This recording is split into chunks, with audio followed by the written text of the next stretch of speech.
कि नारुतो का दुश्मन इस स्तर का व्यक्ति है। कुशिना को दुख हुआ कि नारुतो पर इतना भारी बोझ है। नारुतो ने जोर से जिगेन से कहा कि वह अपने पालतू जानवर के साथ मानव दुनिया छोड़कर चले जाए। जिगेन ने घमंड से घूरा, लेकिन उनका लड़ने का कोई इरादा नहीं था। उन्होंने हल्के से कहा कि अगली बार जब वे मिलेंगे तो वह हाथ नहीं रोकेंगे। यह कहते हुए वह स्पेस टाइम का उपयोग करके वहाँ से चले गए और फिर से दूर के अंतरिक्ष में दिखाई दिए। उन्होंने एक घुटने पर झुककर कहा कि जिगेन का शरीर बहुत कमजोर है। उपयुक्त पात्र ढूंढने से पहले वह नारुतो से बड़ी लड़ाई नहीं लड़ सकते, वरना वह वास्तव में खत्म हो जाएंगे। इस समय यामाटो दौड़कर आए और नारुतो से पूछा कि क्या वह व्यक्ति भी मुकादे का साथी था। नारुतो इशिकी की उत्पत्ति के बारे में संक्षिप्त परिचय देने ही वाले थे कि अचानक एक बैंगनी प्रकाश स्तंभ आसमान की ओर उठा। उन्होंने पीछे मुड़कर देखा तो मुकादे ने वेदी से सील की गई कुनाएं निकाल ली थी और पागलों की तरह हंस रही थी। नारुतो को तुरंत एहसास हुआ कि कुछ गलत है। वह आगे बढ़े और कुनाएं को वापस डालने ही वाले थे, लेकिन बहुत देर हो चुकी थी। नारुतो और जिगेन की लड़ाई के कारण रायुम याकू की शक्ति और ज्यादा विशाल हो गई थी और बैंगनी रोशनी ने मुकादे और नारुतो को तुरंत ढक लिया। यामाटो ने यह देखकर पूरी ताकत से आगे बढ़े और वुड रिलीज का उपयोग करके नारुतो को बांधने की कोशिश की। उन्होंने उन्हें वापस खींचने की सोची थी, लेकिन अंत में खुद भी फंस गए। नारुतो को तुरंत एहसास हुआ कि कुछ गड़बड़ है। यह बोरुतो द्वारा उन्हें अतीत में भेजने का एहसास था। उन्होंने तुरंत आंशिक नाइन टेल्स परिवर्तन सक्रिय किया और खुद को और यामाटो को ढक लिया। अंत में दोनों ओत्सुत्सुकी कगुया के शिनोबी वर्ल्ड में आने के युग में समय के माध्यम से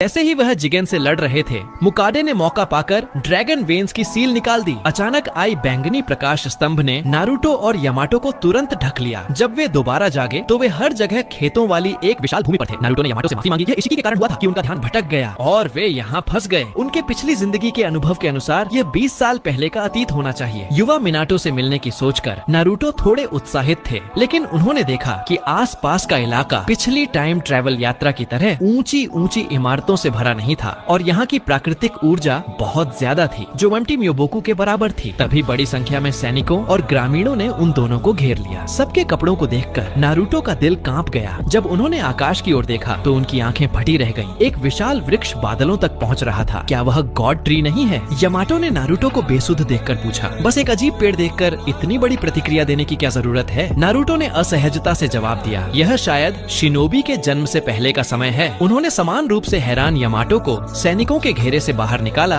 और दोनों गॉड ट्री की दिशा में दौड़े। रास्ते में नारुतो ने यामाटो को गॉड ट्री के बारे में संक्षेप में बताया। साधारण लोग जैसे ही उस पेड़ के करीब जाते हैं, पेड़ की जड़ें उन्हें पूरी तरह से सोख लेती हैं और अंत में वे सफेद राक्षस बन जाते हैं। यामाटो ने यह सुनकर हैरान हुए, फिर जोर से हंसे और कहा, क्या कागुया ओत्सुत्सुकी की कहानी सिर्फ एक लोक कथा नहीं है? नारुतो ने दूर शांत अवस्था में गॉड ट्री को देखते हुए गंभीरता से कहा, अब हम खुद ही उस पौराणिक कहानी में हैं, यामाटो तैचो। यामाटो की हंसी अचानक रुक गई। नारुतो ने आकाश में तारों की ओर इशारा किया और आगे कहा, याद है सुबह हम पर हमला करने वाला इशिकी, ये गॉड ट्री उसी ने और उसके साथ जैसे ही वह जिगेन पर हमला करने वाला इशिकी, ये गॉड ट्री उसी ने और उसके साथी कगुया ने शिनोबी वर्ल्ड पर लगाया था। यामाटो ये सुनकर अवाक रह गए। कगुया की पौराणिक कहानी सच थी। नारुतो गॉड ट्री के सबसे करीब चट्टान के किनारे पर खड़े थे और देख रहे थे। कली में फल जल्द ही पकने वाला था, जिसका मतलब था कि ओत्सुत्सुकी क्लैन जल्द ही शिनोबी वर्ल्ड पहुंच जाएगा। उन्होंने सीलिंग स्पेस में कुरामा को बुलाया। जब से वे यहाँ आए थे, कुरामा गहरी नींद में थे। अचानक आकाश में जलते हुए प्रकाश का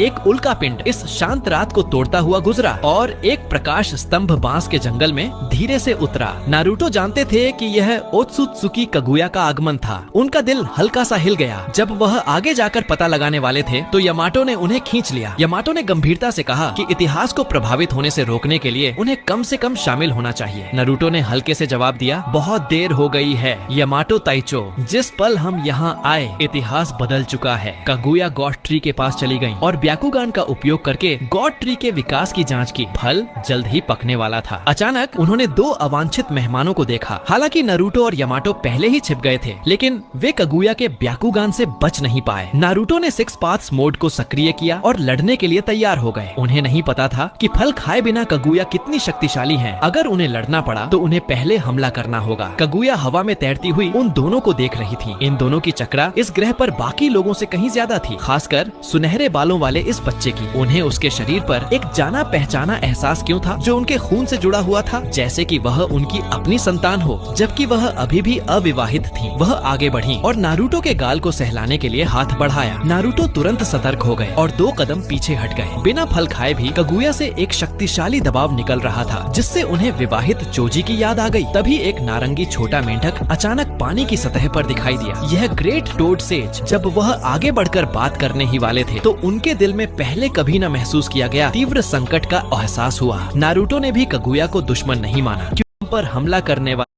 कागुया को दुश्मन नहीं माना क्योंकि कागुया स्वयं भी शांति पसंद करती थी। उस भीषण भविष्य को जीने के बाद नारुतो अब पिछली जिंदगी में कागुया द्वारा किए गए सभी कार्यों को समझ सकते थे। इसलिए इस जीवन में उन्होंने कागुया को अपनी तरफ लाने का फैसला किया। अचानक एक तेज दुर्भावना उमड़ पड़ी और ओत्सुत्सुकी इशिकी आकाश से धीरे धीरे नीचे उतरे। कागुया को ढूंढने के बाद इशिकी बहुत खुश थे, क्योंकि कागुया को 10 टेल्स के लिए भोजन बनाने का समय आ गया था। कागुया ने यह देखकर आगे बढ़कर नारुतो के सामने ढाल बनकर खड़ी हो गई और कहा कि उन्हें यह शांत ग्रह बहुत पसंद है और वह यहीं रहना चाहती हैं। यह सुनकर इशिकी का चेहरा गंभीर हो गया। उन्होंने गंभीरता से कहा कि कागुया क्लेन के साथ विश्वासघात कर रही हैं और इस एक वाक्य के कारण वह कागुया को वहीं मौत के घाट उतार सकते हैं। कागुया यह सुनकर अनैच्छिक रूप से थोड़ा पीछे हटी। तभी एक काली छड़ इशिकी के सिर के पीछे जोर से लगी। नारुतो ने छिपकर हमला करने के बाद जोर से इशिकी को डांटा कि वह हर बार कितने आत्ममुग्ध होते हैं। साथ ही कागुया को चिल्लाकर कहा कि नियमों का जोरदार विरोध करो। कागुया ने अपने लिए खड़े होने वाले नारुतो को देखकर थोड़ा भावुक महसूस किया। नारुतो के हमले से इशिकी आग बबूला हो गए। उनकी आकृति अचानक गायब हो गई, लेकिन नारुतो अब सिकुड़े हुए इशिकी की गति को महसूस कर सकते थे। वह हैरान भी थे और खुश भी। क्या यह इसलिए था क्योंकि इस युग में प्राकृतिक ऊर्जा बहुत अधिक थी? जब इशिकी फिर से दिखाई दिए तो नारुतो भी तुरंत उनके पीछे फ्लैश हो गए और हंसते हुए कहा कि इशिकी की गति भी कुछ खास नहीं है। इशिकी थोड़े हैरान थे। उन्होंने फिर से शरीर को छोटा करके नारुतो के मुक्के से बचे। अगले ही पल कई काले घन अचानक नारुतो के ऊपर दिखाई दिए। यह चाल देखकर नारुतो को फिर से उस राक्षस मोमोशिकी की याद आ गई। वह घनों से बचते हुए लगातार इशिकी के करीब पहुंच रहे थे। तभी इशिकी की आंखें अचानक फैल गईं। नारुतो ने मन में संकट महसूस किया और तुरंत ट्रूथ सीकिंग बॉल को एक काली छड़ में बदलकर ढाल बनाया। इशिकी की अचानक बड़ी हो जाती काली छड़ें नारुतो द्वारा सटीकता से रोकी गई। इशिकी को विश्वास नहीं हो रहा था कि कोई उनकी इस चाल का सामना कर सकता है। पास में देख रही कागुया भी हैरान थी, क्योंकि इशिकी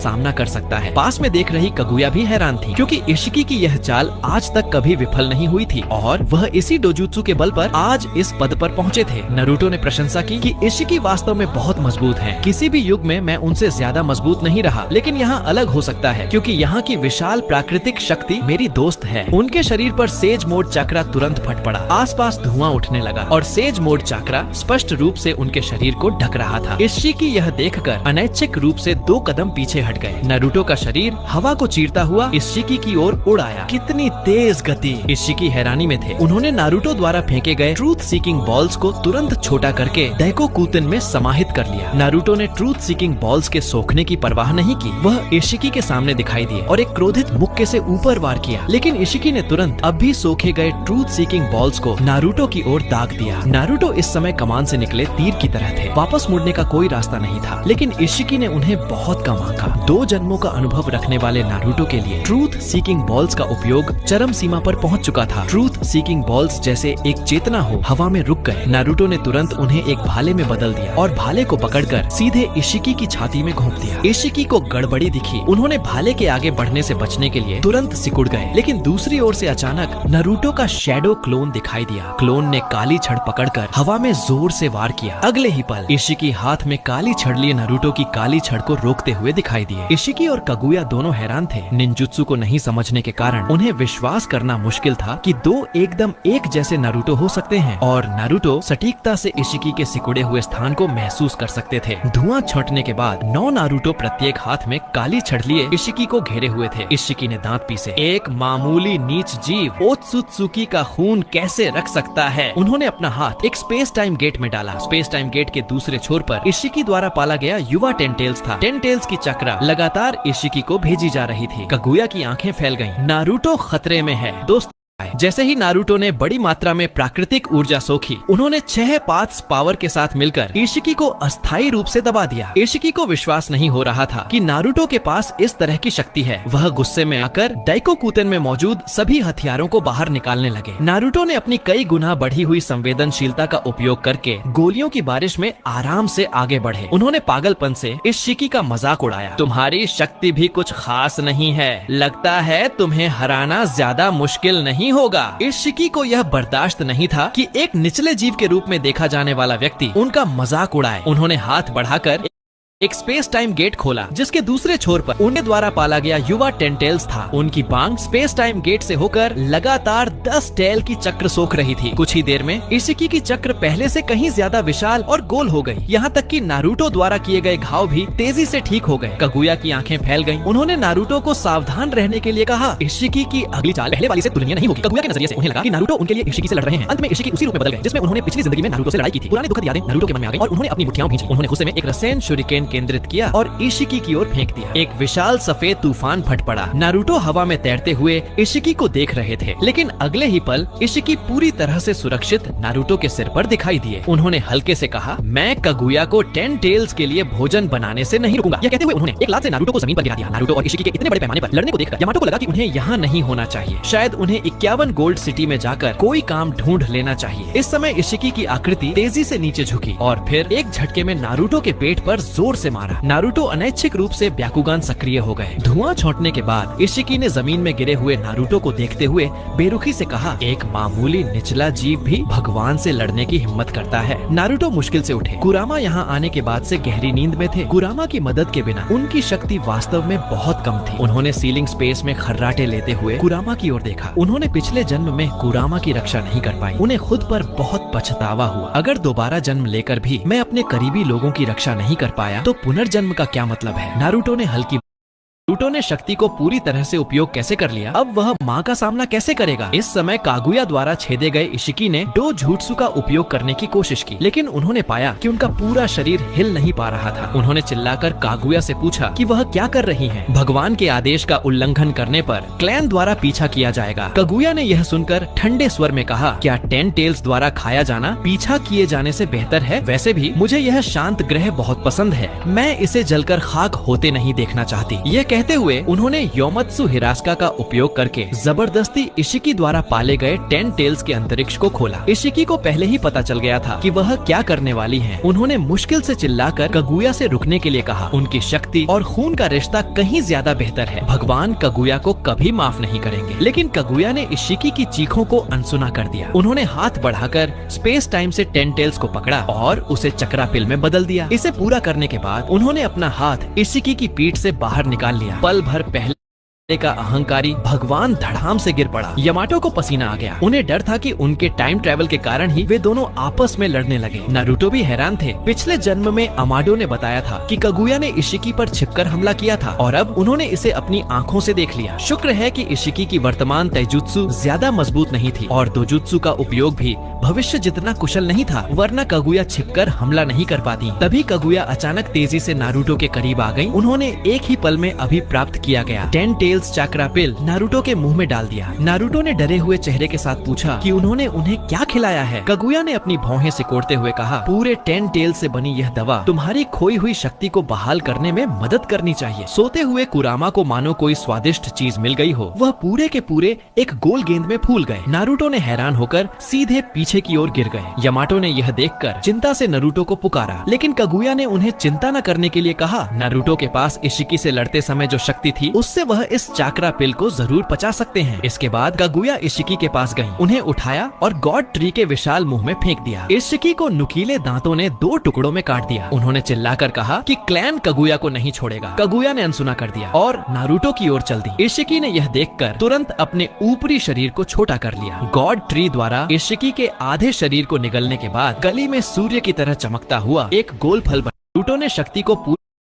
पूरी 6 पाथ्स पावर का उपयोग किया। उन्होंने पिछली जिंदगी के बरियन मोड के अनुभव का उपयोग करके 6 पाथ्स पावर का उपयोग किया। पाथ्स सेज द्वारा दी गई यांग पावर को कम समय के लिए शक्तिशाली ऊर्जा में बदल दिया। तुम्हें महसूस होने दो कि इन वर्षों में मैंने कुरामा को कितना याद किया है। नारुतो की दशा को देखकर इशिकी की आंखें फैल गईं। उन्होंने हाथ उठाकर एक घन को ऊपर से गिराया। नारुतो ने हल्का सा हाथ उठाया और आसानी से एक हाथ से उस घन को उठा लिया। इशिकी आंतरिक रूप से हैरान थे। इस घन का वजन पूरी तरह से दबावपूर्ण था। किसी के द्वारा एक हाथ से उठाया जाना पहली बार था। उन्होंने तुरंत दोनों हाथों का उपयोग किया और स्पेस टाइम में दर्जनों घन नारुतो के ठीक ऊपर से गिरने लगे, लेकिन नारुतो अभी भी वहीं खड़े रहे। इशिकी अनैच्छिक रूप से एक कदम पीछे हटे। उन्होंने दांत पीसते हुए कहा, सच में एक राक्षस। कगुया भी नारुतो से बहुत प्रभावित हुई। नारुतो को अपने लिए इतनी कोशिश करते देखकर वह आंतरिक रूप से भावुक हुई। नारुतो नीचे झुके और घन को इशिकी की ओर फेंक दिया। इशिकी आसानी से बच गए, लेकिन उन्हें पीछे से तेज गर्मी महसूस हुई। अगले ही पल नारुतो की एक जोरदार लात इशिकी के शरीर पर पड़ी। इशिकी को सांस लेने का भी समय नहीं मिला। नारुतो के हमले बारिश की तरह उन पर बरसने लगे। हर झटका पूरी तरह से इशिकी पर लग रहा था। अंत में इशिकी का चाकरा भी टूट गया। हालांकि यामाटो को समझ में नहीं आया कि नारुतो के साथ क्या हुआ, लेकिन इशिकी को नारुतो के सामने दबते हुए देखकर उन्होंने मुस्कुराते हुए कहा, हम जीत गए। लेकिन कगुया का चेहरा इस समय गंभीर था। उन्होंने कहा, अगर ऐसा ही चलता रहा तो नारुतो के शरीर की गर्मी जल्द ही गायब हो जाएगी। पास में ग्रेट टोड सेज को भी वैसा ही महसूस हुआ। किसी शक्ति को जलाकर मिली चमक हमेशा अपनी नहीं होती। जब वह खत्म होती है तभी सबसे खतरनाक होती है। जैसा कि बाहर खड़े दोनों ने अनुमान लगाया, लेकिन इस मोड के दुष्प्रभाव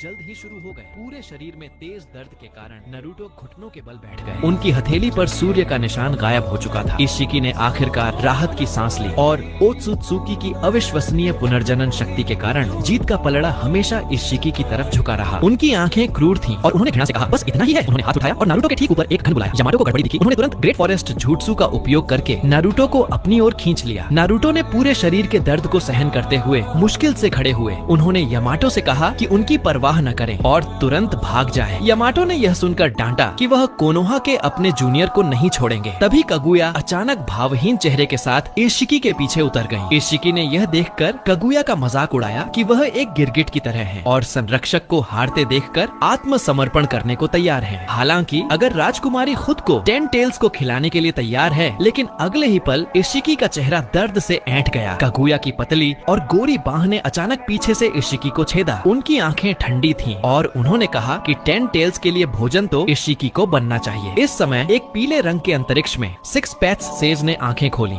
और अपने पास लौट रही यंग पावर को देखा। उन्होंने हैरानी से अपना सिर खुजलाया। नारुतो ने शक्ति को पूरी तरह से पर छिपकर हमला करने के बाद उन्होंने 10 टेल्स को चक्रा पिल में बदलकर नारुतो के मुंह में डाल दिया और फिर घायल इशिकी को गॉड ट्री को खिला दिया। गॉड ट्री से एक फल बन गया, लेकिन कगुया ने उसे खाने का विकल्प नहीं चुना, बल्कि जल्दी से नारुतो के पास चली गई। नारुतो 10 टेल्स पिल खाने के बाद से बेहोश थे। इस समय गहन चेतना स्थान में उन्होंने धीरे धीरे अपनी आंखें खोली। चारों ओर केवल अंधेरा था, लेकिन उनकी नजर शिनोबी वर्ल्ड की पूरी फैमिली तस्वीर पर पड़ी, जिसमें सभी खुशी से मुस्कुरा रहे थे। लेकिन जब नारुतो ने इस तस्वीर को छूने की सोची तो अंधेरे से जड़ें और बेलें अचानक बाहर निकली और सभी दिशाओं से तस्वीर को टुकड़ों में फाड़ दिया। नारुतो दिल फाड़कर चिल्लाए कि रुक जाओ। ओत्सुत्सुकी द्वारा अपने करीबी लोगों की जान लेने के दृश्य लगातार उनके दिमाग में गूंज रहे थे। उन्हें तेज सिर दर्द हुआ और पूरे शरीर में आत्मा के स्तर पर टूटने का एहसास हुआ। उन्होंने विरोध करने की कोशिश की, लेकिन अभी भी लाचार थे। जैसे ही उन्होंने हार मानने का सोचा, एक रोएदार पंजा अचानक उनके कंधे पर रखा गया। कुरामा ने गंभीरता से कहा, तुम इस तरह हार कैसे मान सकते हो? सब तुम्हारी प्रतीक्षा कर रहे हैं। कुरामा की बातें नारुतो के दिल पर उज्जवल पानी की एक बूंद की तरह गिरी। उन्होंने धीरे से मुस्कुराया और जिद से कहा, कभी हार न मानना मेरा निंजा वे है। अंधेरे स्थान में अचानक प्रकाश हो गया और अभी टुकड़ों में फटी हुई फैमिली तस्वीर फिर से जुड़ गई। आगे उनका स्वागत कुशीना के चिंता भरे गले मिलने से हुआ। नारुतो मुस्कुराए और उनसे माफी मांगी। मैंने तुम्हें चिंता में डाल दिया। इस समय उनकी दाहिनी हथेली पर गायब हो चुका सूर्य का निशान फिर से दिखाई दिया। हालांकि यह 6 पैथ्स सेज द्वारा उन्हें पहले दिए गए निशान से बहुत छोटा था, लगभग चावल के दाने के आकार का, लेकिन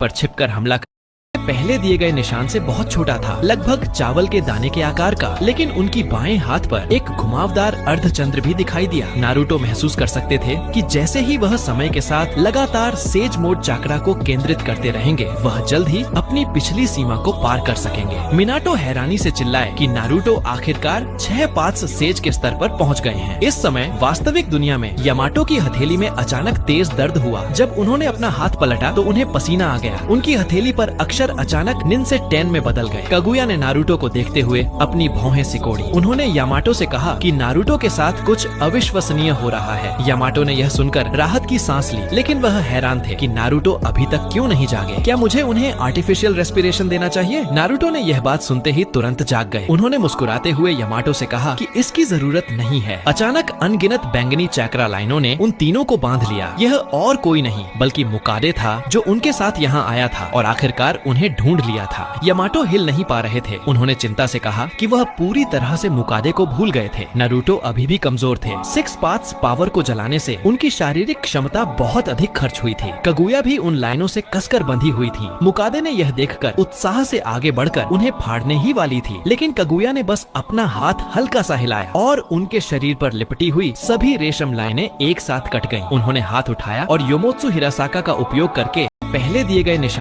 योमोत्सु हिरासाका का उपयोग करके इस अपमानजनक हीन जीव को मिटाने की तैयारी की, लेकिन फिर सोचकर उन्होंने यह विचार छोड़ दिया। उन्होंने बस मुकड़े पर हल्का सा वार किया। मुकड़े की कठपुतली तुरंत टूट गई और उनके शरीर पर र्यूम्याकु सील जुत्सु दिखाई दिया, जिसके बाद उनके शरीर से सफेद प्रकाश निकलने लगा। नारुतो और यामाटो के शरीर से भी सफेद प्रकाश निकलने लगा। यह उनके अपने युग में वापस जाने का संकेत था। नारुतो ने कागुया की ओर देखकर मुस्कुराया। उन्होंने हाथ हिलाकर कहा, अलविदा प्रिंसेस कागुया। मुझे उम्मीद है कि अगली बार जब हम मिलेंगे तो हम इसी तरह बात कर सकेंगे। कागुया की खूबसूरत आंखें चमकी और उन्होंने पूछा, क्या इसका मतलब है कि हम फिर से मिलेंगे? नारुतो ने सिर हिलाया। कागुया ने आगे पूछा, तो अगली बार जब हम मिलेंगे क्या तुम मुझे अपनी शक्ति उधार दोगे? नारुतो ने अंगूठा दिखाया और कहा कि वह कितनी भी हो उन्हें उधार देंगे। एक तरह का विरह भाव कागुया को नारुतो को फिर से छूने के लिए प्रेरित कर रहा था, लेकिन नारुतो उनकी आंखों के सामने गायब हो गए। उन्होंने धीरे से मुस्कुराया। वास्तव में एक अविश्वसनीय बच्चा। वह नारुतो से दोबारा मिलने के पल का इंतजार करने लगी। नारुतो के गायब होने के बाद वह पिछली जिंदगी की तरह ऑर्गेनाइजेशन कंट्री में आ गई और शिनोबी के संस्थापक की कहानी शुरू हो गई। वास्तविक दुनिया में केवल कुछ सेकंड ही बीते थे। यामाटो ने हैरानी से अपना सिर खुजलाया और कहा कि उन्होंने एक बहुत लंबा सपना देखा जिसमें राजकुमारी और एक बड़ा पेड़ था। नारुतो उत्साह से मुस्कुराए। 6 पाथ्स पावर के कारण वह कागुया के साथ की यादें नहीं भूले थे। उनके द्वारा खाया गया